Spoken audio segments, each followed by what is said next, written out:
मनुस्मृति। मनुस्मृति 12 अध्यायों में बंटा हुआ 2685 श्लोकों का प्राचीन विशाल ग्रंथ। इसे भारतीय समाज का प्राचीनतम संविधान भी कहा जाता है। इसके विभिन्न संस्करणों में श्लोकों की संख्या समान नहीं है। कुछ संस्करणों में 2964 श्लोक पाए जाते हैं। इसलिए विद्वान मानते हैं कि कालांतर में अलग अलग व्यक्तियों द्वारा भी श्लोक बनाकर इसमें मिलाए जाते रहे हैं। मनुस्मृति के प्रथम पाश्चात्य समीक्षक सर विलियम जोस से लेकर महर्षि दयानंद सरस्वती, महात्मा गांधी, सर्वपल्ली राधाकृष्णन, रवींद्रनाथ टैगोर तक मानते हैं कि मनुस्मृति में बाद के दिनों में मिलावट की गई। विभिन्न मानदंडों की कसौटी पर कसने के बाद शोधकर्ता इसमें से 1214 श्लोक मनु के कहे हुए मौलिक मानते हैं। एक मान्यता यह भी है कि मनुस्मृति के मूल श्लोकों की संख्या बस 680 है। बहरहाल मनुस्मृति में सृष्टि उत्पत्ति से लेकर समाज, धर्म, वर्ण व्यवस्था, आश्रम व्यवस्था, राजा के कर्तव्य, दंड विधान, स्त्री पुरुष कर्तव्य, कर्मफल विधान, पूर्वजन्म आदि से संबंधित अन्यान्य विषयों का सविस्तार रोचक वर्णन किया गया है। आइए मनुस्मृति के पन्ने पलटते हैं और देखते हैं कि मानव समाज के आदि पुरुष माने जाने वाले मनु संसार को किस दृष्टि से देखते हैं। मनुस्मृति के पहले अध्याय में सृष्टि और धर्म की उत्पत्ति की बात की गई है। शुरुआत कुछ इस तरह से होती है कि उस समय के महर्षि गण मनु के पास समाज संचालन के लिए जरूरी कुछ जिज्ञासाएं लेकर पहुंचते हैं और उनसे वर्णाश्रम धर्मों के विषय में प्रश्न करते हैं। मनु के दिए उत्तर के साथ मनुस्मृति की विषयवस्तु का विस्तार होता है। एक दार्शनिक और विज्ञानवेत्ता की तरह मनु पंचमहाभूतों यानी आकाश, वायु, अग्नि, जल और पृथ्वी की उत्पत्ति का वर्णन करते हैं। बताते हैं कि कैसे सूक्ष्म शरीर से आत्मा या जीव का संयोग स्थापित होता है और एक हलचल भरी दुनिया दिखाई देने लगती है। मनुस्मृति के पहले अध्याय में ही चारों वर्णों यानी ब्राह्मण, क्षत्रिय, वैश्य और शूद्र के कर्मों का निर्धारण किया गया है। यहाँ ध्यान देने की बात है कि मनु के अनुसार चारों वर्णों का निर्धारण गुण, कर्म, स्वभाव के अनुसार है, न कि जन्म के आधार पर। वर्तमान के हिसाब से देखें तो ब्राह्मण समाज का ज्ञानी वर्ग है, क्षत्रिय सैनिक वर्ग, वैश्य व्यापारी वर्ग तो शूद्र सेवक वर्ग। मनु शूद्रों को अछूत नहीं मानते, बल्कि ब्राह्मण, क्षत्रिय और वैश्य के कुल में पैदा हुआ व्यक्ति भी यदि शिक्षा प्राप्त करके ज्ञान की तरफ नहीं बढ़ पाता तो वह शूद्र होता है। शूद्र भले विद्या न प्राप्त कर सके, पर वह चरित्रवान और धर्मात्मा हो सकता है। मनु सदाचार को सबसे ऊपर रखते हैं और उसे ही धर्म का मूल बताते हैं। मनुस्मृति के अध्याय 2 में 16 संस्कारों और ब्रह्मचर्य आश्रम के विषय में उपदेश किया गया है। मनु संस्कारों का विस्तृत विधान करते हुए ब्रह्मचर्य आश्रम के कर्तव्यों का विशेष वर्णन करते हैं।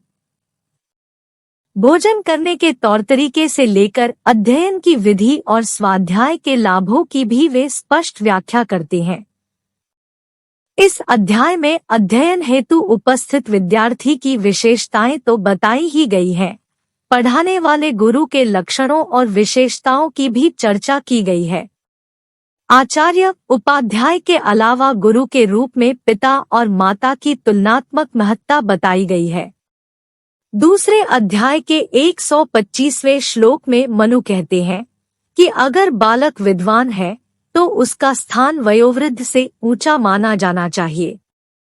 137वें से लेकर 139वें श्लोक तक मनु ने कहा है कि ब्राह्मण कर्म अर्थात ज्ञान कर्म में लगे व्यक्ति को मान-अपमान के प्रति निरपेक्ष रहना चाहिए और घोर से घोर अपमान को भी सहने की शक्ति धारण करनी चाहिए। इस अध्याय में कुछ विवादास्पद श्लोक भी हैं।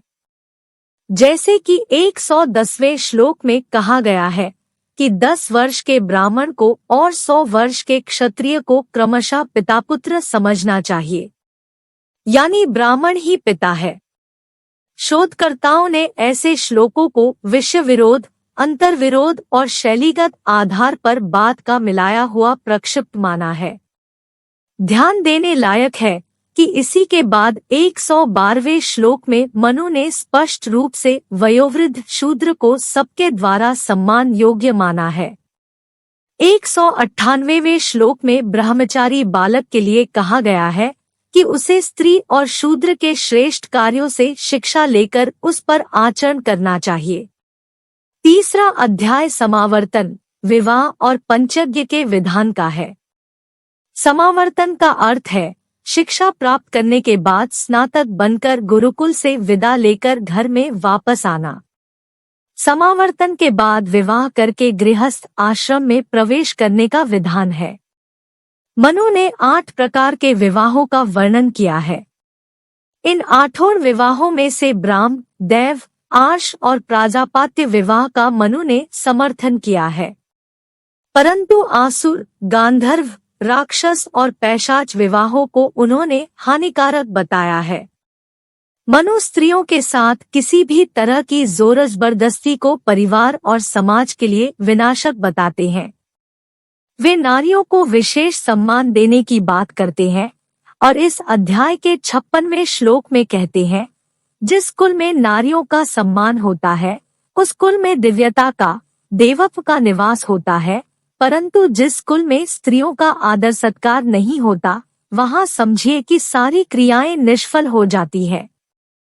इस अध्याय में मनु रोज किए जाने योग्य 5 तरह के यज्ञों अर्थात पंचमहायज्ञ का विशेष विधान करते हैं। पहला महायज्ञ है ब्रह्मयज्ञ, जिसमें स्वाध्याय और संध्यावंदन जैसी चीजें शामिल है। दूसरा है देवयज्ञ, जिसके तहत पर्यावरण शुद्धि के उद्देश्य से किया जाने वाला अग्निहोत्र मुख्य है।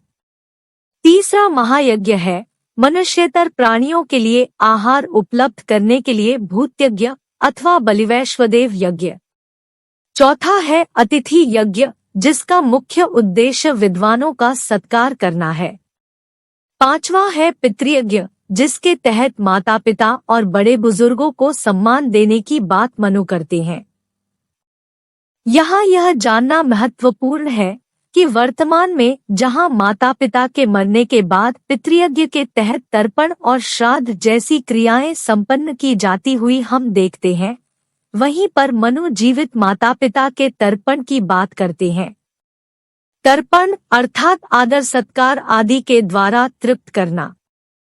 इसी अध्याय में कुछ श्लोक ऐसे भी हैं जिनमें मृतक श्राद्ध का वर्णन है, परंतु शोधकर्ताओं ने इन श्लोकों को विभिन्न मानदंडों पर परखने के बाद प्रक्षिप्त घोषित किया है। मनु की शैली और विषय संदर्भ में जो श्लोक मौलिक विशेषता वाले हैं, उनमें स्पष्ट रूप से जीवित व्यक्तियों के श्रद्धापूर्वक आदर सत्कार और तृप्त करने यानी श्राद्ध और तर्पण का विधान किया गया है।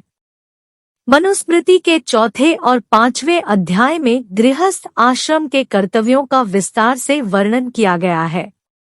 आजीविका कमाने की व्यवस्था करते हुए मनु पहले और दूसरे श्लोक में ही कहते हैं कि धन संग्रह जीवन यात्रा चलाने मात्र के लिए हो। यह लोक संग्रह के उद्देश्य से नहीं होना चाहिए और न ही किसी को कष्ट पहुंचाकर धन जुटाना चाहिए। 5वें अध्याय में यह बताया गया है कि क्या खाना चाहिए क्या नहीं। मांस भक्षण प्रसंग में 8 प्रकार के पापियों की गणना की गई है। मांसाहार को मनु हिंसामूलक होने से त्याज्य और पाप मानते हैं। दिलचस्प है कि 5वें अध्याय के 26वें से 44वें श्लोक तक मांस खाने की वकालत भी की गई है। ये श्लोक मनु की मान्यता और वर्णन शैली से मेल नहीं खाते, इसलिए शोधकर्ता इन्हें भी बाद में मिलाए हुए श्लोक मानते हैं। 6ठा अध्याय वानप्रस्थ और संन्यास धर्म के बारे में है। वानप्रस्थ का उद्देश्य है कि जब संतानें स्वावलंबी हो जाएं, तो धन संपत्ति, घर गृहस्थी का मोह छोड़कर वन का आश्रय लेना चाहिए और अपने अनुभवों का लाभ समाज को देना चाहिए। वानप्रस्थ के बाद संन्यास आश्रम का विधान करते हुए कहते हैं कि सन्यासी निर्लिप्त भाव से भिक्षा ग्रहण करके अपना भोजन प्राप्त करे। सन्यासी को जीवन मरण के प्रति समदृष्टि रखनी चाहिए। प्राणायाम और ध्यान का विशेष विधान करते हुए मनु कहते हैं कि यथार्थ ज्ञान ध्यान से ही संभव है। छठे अध्याय का अंत करते हुए मनु गृहस्थ को समुद्रवत महान बताते हैं और गृहस्थ आश्रम की श्रेष्ठता साबित करते हैं, क्योंकि यही सबसे दायित्वपूर्ण आश्रम है। बाकी तीनों आश्रमों का भरण पोषण इसी के जरिए संभव होता है। इसी के साथ 92वें श्लोक में मनु ने धर्म के उन 10 विशेष लक्षणों को गिनाया है जो आज भी मानव जीवन के मूल आधार माने जाते हैं। मनुस्मृति का 7वां अध्याय राजधर्म का है। राजकाज चलाने से लेकर शत्रुओं से पार पाने तक की बातों का बयान बारीक ढंग से किया गया है। दंड व्यवस्था और कर विधान का निर्देश करते हुए मनु कहते हैं कि दोषी को दंड देने में किसी भी तरह का पक्षपात नहीं करना चाहिए। प्रजा से कर या टैक्स इस तरह से थोड़ा थोड़ा लेना चाहिए कि प्रजा को कोई तकलीफ न हो। कुछ उसी तरह से जैसे कि भंवरा, जोंक और बछड़ा अल्प मात्रा में भोज्य ग्रहण करते हैं। 8वें और 9वें अध्याय में मनु ने राजधर्म के अंतर्गत लोक व्यवहार का निर्णय करते हुए भांति भांति के वाद विवाद के निपटारे का विधान किया है। आरोप लगाया जाता है कि मनु ने शूद्रों के साथ अन्याय किया है, जबकि वास्तव में मनुस्मृति के कई श्लोकों में शूद्रों को सबसे कम दंड का भागी घोषित किया गया है। मनुस्मृति के अनुसार जो वर्ग समाज की व्यवस्था बनाए रखने के लिए सबसे ज्यादा जिम्मेदार है, किसी अपराध की स्थिति में दंड का भागी भी वही सबसे ज्यादा माना जाएगा। चूंकि विद्याध्ययन न होने के नाते चीजों के प्रति शूद्रों में समझदारी कम होती है, इसलिए एक ही प्रकृति के अपराध के लिए ब्राह्मण, क्षत्रिय और वैश्य की तुलना में शूद्र को कम दंड दिया जाना चाहिए। 8वें अध्याय के 337वें और 338वें श्लोक में मनु कहते हैं, किसी चोरी के अपराध में यदि शूद्र को 8 गुना दंड दिया जाता है तो वैश्य को 16 गुना, क्षत्रिय को 32 गुना और ब्राह्मण को 64 गुना, बल्कि उसे 100 गुना अथवा 128 गुना दंड देना चाहिए, क्योंकि उसके किए अपराध का प्रभाव समाज पर ज्यादा बुरा होगा। राजा के लिए मनु का दंड विधान और ज्यादा कड़ा है।